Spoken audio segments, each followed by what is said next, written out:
So, Noel, how did you get interested in becoming a spy?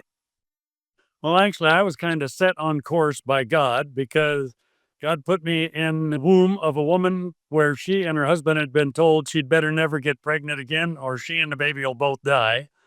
And God saw to it we lived. And it just so happened my dad was a genius.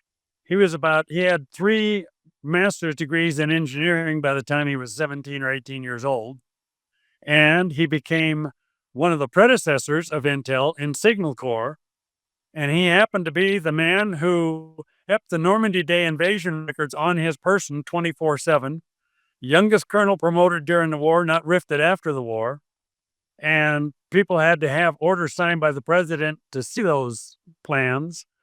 And he actually held his 45 loaded and cocked to the head of a three-star general and said, "You don't have authorization."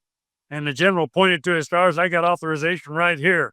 And dad said, "One step, you won't have authorization, nor will you have a head."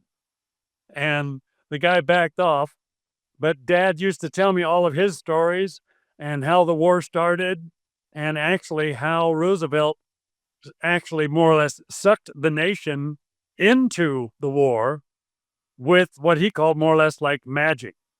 And they actually talked to the Japanese about peace talks and everything. And then Roosevelt made his statement, "We will not enter the war."